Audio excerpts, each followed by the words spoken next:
আসসালামু আলাইকুম ওয়া রাহমাতুল্লাহি ওয়া বারাকাতুহু। যেসব বড় পাপ করলে দুনিয়াতে কঠোর শাস্তি নির্ধারণ করা হয়েছে, জেনা তার মধ্যে অন্যতম। দুনিয়াতে দুটি বড় পাপের বাস্তব প্রতিক্রিয়া খুব নিন্দনীয়। জেনা তার একটি। জেনাকারীর বাস্তব বিচার বা সামাজিক বিচার যেমন অপমানজনক, তেমনি সমাজে দুর্নাম ছড়িয়ে যাওয়াও অপমানজনক। কাজে জেনাকারী ইহকালেও ক্ষতিগ্রস্ত, পরকালেও ক্ষতিগ্রস্ত। এটা এমন একটা পাপ যার মাধ্যমে অনেক কাজী জেনাকারীর ইহকালেও ক্ষতিগ্রস্ত, পরকালেও ক্ষতিগ্রস্ত।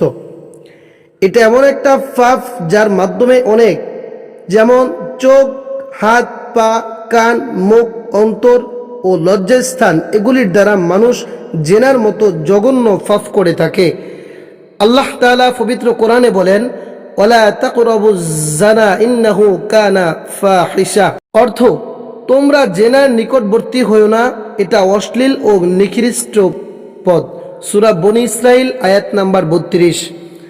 মহান আল্লাহ তাআলা আরো বলেন, ওয়াল্লাযীনা লা ইয়াদউনা মা'আল্লাহি ইলাহান আখার ওয়ালা ইয়াকতুলুনা আন-নাফসাল্লাতী হাররামাল্লাহু ইল্লা বিল হাক্ক ওয়ালা ইয়াজনুনা ওমান ইয়াফআল যালিকা ইয়ালকা আসামা।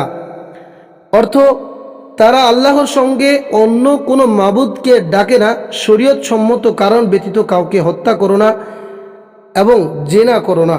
আর যে ব্যক্তি এই সকল কাজ করে সে শাস্তি ভোগ করবে। কিয়ামতের দিন তার শাস্তি দ্বিগুণ করা হবে এবং এই শাস্তি লাঞ্ছিত অবস্থায় সে অনন্তকাল ভোগ করতে থাকবে।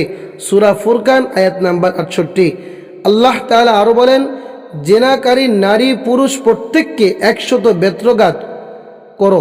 আল্লাহর বিধান পালনে তাদের উভয়ের প্রতি তোমাদের মনে অনুগ্রহ আসা উচিত নয়, যদি তোমরা আল্লাহর প্রতি কিয়ামত দিবসের প্রতি বিশ্বাস হও। সূরা নূর আয়াত নাম্বার 2। উবাদা ইবনু সামিত রাদিয়াল্লাহু তাআলা বলেন, রাসূল সাল্লাল্লাহু আলাইহি ওয়াসাল্লাম বলেন, তোমরা আমার নিকট হতে আল্লাহর বিধান গ্রহণ করো। কথাটি রাসূল সাল্লাল্লাহু আলাইহি ওয়াসাল্লাম 2 বার বললেন। আল্লাহ তাআলা তাদের জন্য নির্ধারণ করেছেন, অবিবাহিত নারী পুরুষকে 100 বেত্রাঘাত এবং 1 বছরের জন্য নির্বাসন করতে হবে, আর বিবাহিত নারী পুরুষকে রমজ অর্থাৎ হত্যা করতে হবে। মুসলিম মিশকাত 3558। হযরত আবু হুরায়রা রাদিয়াল্লাহু তাআলা বলেন, রাসূল সাল্লাল্লাহু আলাইহি ওয়াসাল্লাম বলেছেন, 3 শ্রেণীর লোকের সঙ্গে আল্লাহ তাআলা কিয়ামতের দিন কথা বলবেন না, তাদের তিনি পবিত্র করবেন না। অন্য বর্ণনা রয়েছে, তাদের দিকে তাকাবেন না এবং তাদের জন্য রয়েছে যন্ত্রণাদায়ক শাস্তি। তারা হচ্ছে 1 বৃদ্ধ জেনাকার, 2 মিথ্যাবাদী শাসক এবং 3 অহংকারী দরিদ্র ব্যক্তি। মুসলিম মিশকাত শরীফ। হযরত আয়েশা রাদিয়াল্লাহু তাআলা বলেন, রাসূল সাল্লাল্লাহু আলাইহি ওয়াসাল্লাম বলেছেন, এমন মুসলমানের রক্ত হালাল নয় যে সাক্ষ্য দেয় আল্লাহ ছাড়া কোনো মাবুদ নেই এবং মুহাম্মদ সাল্লাল্লাহু আলাইহি ওয়াসাল্লাম আল্লাহর রাসূল। তবে 3 শ্রেণীর মানুষকে হত্যা করো। 1 এমন মানুষকে যে বিবাহ করার পর জিনা করলো, তাকে রজম অর্থাৎ হত্যা করতে হবে। এমন ব্যক্তি যে আল্লাহ এবং তার রাসূলের বিরুদ্ধে অবস্থান করলো, তাকে হত্যা করা হবে।